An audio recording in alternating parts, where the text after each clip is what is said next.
Bonjour à tous, ici Nitiflore. Petite vidéo de crochetage suivie d'une topsie du Abus 3500 MX Magnet qui m'a été prêté très gentiment par l'apprenti serrurier. Il avait amené pour la dernière session de crochetage des pompes de coffre. J'ai essayé de le crocheter mais évidemment j'avais pas de pic avec un aimant. Du coup je me suis retrouvé bloqué, il me l'a gentiment prêté pour que je puisse l'ouvrir ici. Alors pour l'ouvrir, un drapeau, il y a 6 goupilles dont 4 anti-crochetages en bas qui sont pas spécialement compliqués à placer. Et ensuite un aimant. Une goupille aimantée qui est sur le côté. On verra avec le démontage comment ça fonctionne. C'est assez plutôt bien fait puisqu'il faut, quand on est dans le faux cran de la goupille aimantée, on ne peut pas la placer, il faut revenir. On verra le principe après. Ou sinon il y a la vidéo de démonstration du cylindre d'Abus qui permet de deviner un petit peu le mécanisme. Du coup on commence par attaquer les goupilles, classiques. Donc 6 goupilles. Hein.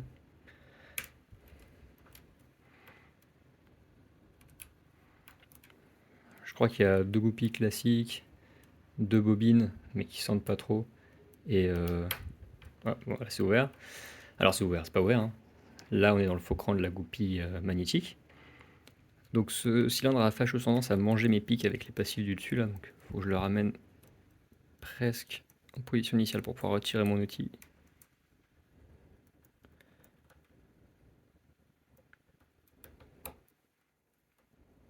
Voilà. Donc là on voit que je suis dans un faux cran très très profond. Avec un beau décalage. Et ça c'est la goupille magnétique. Pour la crocheter, en fait c'est une goupille qui est sur le côté. Et quand on a ce faux cran là, en fait elle s'éloigne du rotor. Du coup on ne peut plus la tirer avec un aimant. Il faut ramener le cylindre presque, enfin le rotor presque en position initiale pour pouvoir rapprocher la goupille magnétique et la récupérer avec l'aimant. Donc un aimant classique au bout d'un pic. Hein. Et là, je vais à peu près à la position de l'aimant et je vais faire des allers-retours en ramenant gentiment avec une contre-rotation le rotor jusqu'à ce que j'entende un clic. Et là, je saurai que j'ai attrapé ma goupille magnétique et je pourrai l'ouvrir.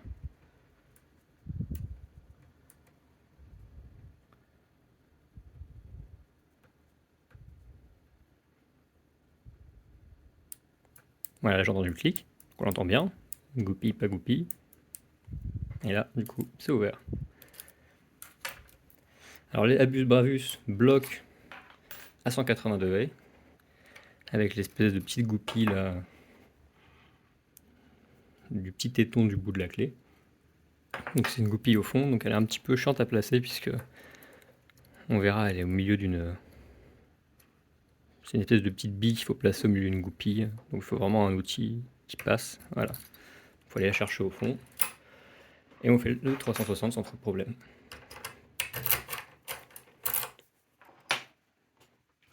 Donc maintenant on va passer au démontage.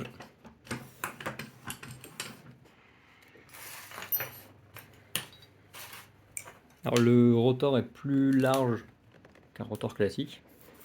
Coup de chance, j'avais fait un follower pour l'ASA 700, c'est le même diamètre.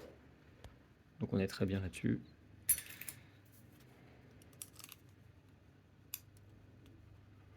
On va voir ce que ça donne au démontage.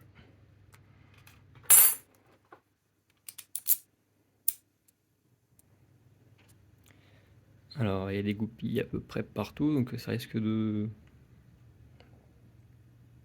mal se passer, on va dire. On va voir.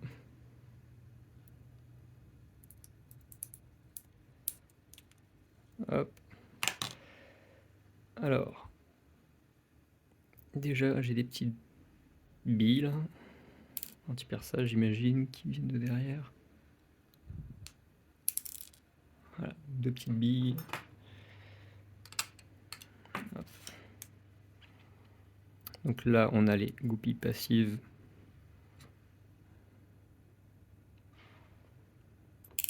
Sur ressort.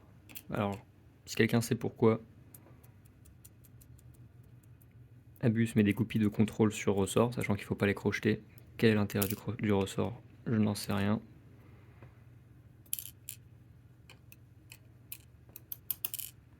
Hop, donc les 4 goupilles de contrôle du haut. Alors la goupille magnétique. Voilà, je vais la faire sortir avant qu'elle saute à cause de l'aimant. Hop, donc je vais la mettre sur le côté, on va voir après comment ça fonctionne.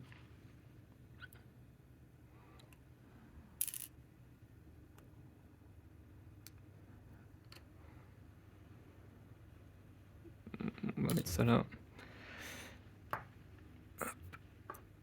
Pareil, goupille de contrôle sur le côté. 1, 2, 3.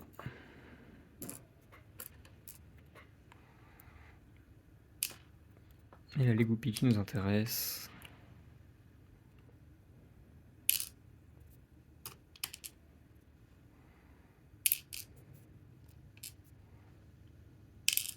Bah, décidément, elles veulent pas tomber là où je veux qu'elles tombent. Ok, parfait. Les 6 goupilles, donc je crois qu'on est bon. Ah, il reste ce truc au fond, donc la fameuse goupille là du Bravus. Donc ça, c'est celle qui bloque à 360 justement. Alors attends, petite mise au point. Voilà. Donc ce qui se passe, c'est que quand au demi-tour, vous avez la goupille qui remonte comme ça, et c'est une espèce de petite bille. Du coup, il faut aller la chercher avec un outil. Alors par exemple, ça passerait pas, il faut vraiment un outil qui puisse aller chercher la petite bille dans cette rainure là. Donc vraiment quelque chose qui se glisse dedans comme ça, pour pousser, parce que si jamais on a un drapeau classique, ça passe pas vraiment. Alors avec un peu de chance, on peut réussir à passer comme ça, mais voilà, de base, assez difficile à atteindre, on va dire. Bon, pas trop méchant non plus. Donc ça, c'est bon. Alors, un insert énorme, anti-perçage, j'imagine. Vraiment, j'en ai jamais vu d'aussi gros. Bon, est-ce qu'il y a une autre utilité? Peut-être. Donc on voit qu'il y a une goupille qui passe à travers. Hein. Première goupille passe à travers l'insert. Et je crois qu'on est bon pour ça. Voilà. Ensuite,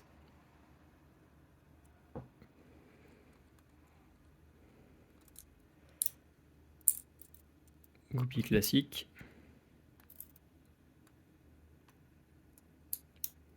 Une bobine, mais qui ne se sent pas au crochetage.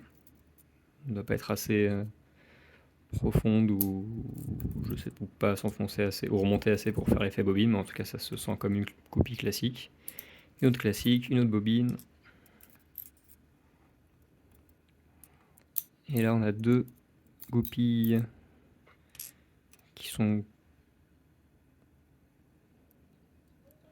Je vous montrerai après, plus étroites en haut.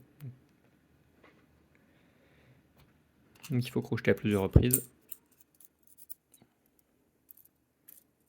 La dernière, le ressort. Et là on a aussi du coup l'élément qui va bloquer la goupille magnétique. Alors celui-là il est directement encastré dans le fond du stator. Ici là, il est positionné à l'intérieur. Et en fait ce qui se passe, je vous invite à regarder la vidéo de démonstration du cylindre d'Abus, ça donne une idée de comment ça fonctionne. En fait ici on a une petite goupille qui est sur ressort. Alors, attendez, mise au point, merci. Petite goupille qui est sur ressort. Je vais enlever le ressort pour pas le perdre. Hein. Ok, le ressort ne s'enlève pas, donc je vais laisser le ressort dessus. Cette goupille est repoussée par ce ressort à l'extérieur, loin du rotor, on va dire. Donc de base, elle est dans cette position-là. Et en fait, quand on a un début de rotation, la goupille qui de base est sur la bosse, là au milieu de cette pièce, pardon pour la mise au point, on peut voir qu'elle s'éloigne en fait du rotor. Donc là, elle est approchée, et puis elle s'éloigne. En fait, vraiment, dans la rotation, elle s'éloigne un peu comme ça, on va dire. Pas très clair, mais allez voir la vidéo d'Abus, vous verrez. Ce qui fait que quand on est dans le faux cran, à peu près ici à ce niveau-là, avec la goupille magnétique, on ne peut plus aller la chercher avec l'aimant, elle est trop éloignée.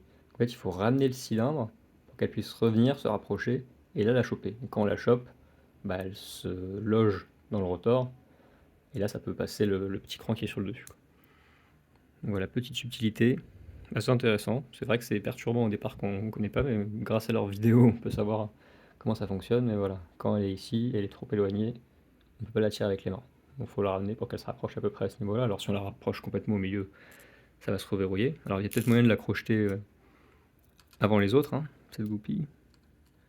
Mais bon, ça se crochette bien comme je l'ai fait. Donc voilà. Sinon, quoi de spécial? Un rotor. Donc ça c'est les goupilles de contrôle. Et la goupille magnétique qui est ici.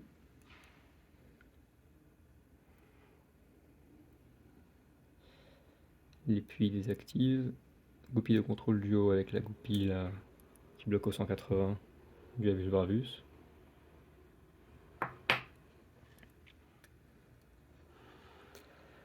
Et là du coup on a des goupilles de contrôle, la goupille magnétique, deux billes anti-perçage, un insert anti-perçage énorme, les 6 goupilles classiques. Alors les goupilles ici de contrôle, pourquoi est-ce qu'elles sont sur ressort? J'en ai absolument aucune idée. Ça change rien au crochetage. Au contraire, à la limite elles restent cachées et ça nous dérange pas. Le stator, rien de spécial. Des inserts anti-perçage. Et l'emplacement à l'arrière ici pour loger la pièce de la goupille magnétique. Et voilà, c'est à peu près tout. Donc le ressort s'est retiré cette fois. Donc la goupille magnétique vraiment qui se met ici. Et voilà, on voit que si jamais elle est trop éloignée, bah, elle ne sera pas attirée et du coup il faut vraiment être en position initiale pour qu'elle puisse être attirée. Pour contrebalancer l'effet du ressort qui est avec cette goupille. Parce que du coup elle est sur ressort qui pousse vers l'extérieur sur le rotor. Voilà, à une prochaine.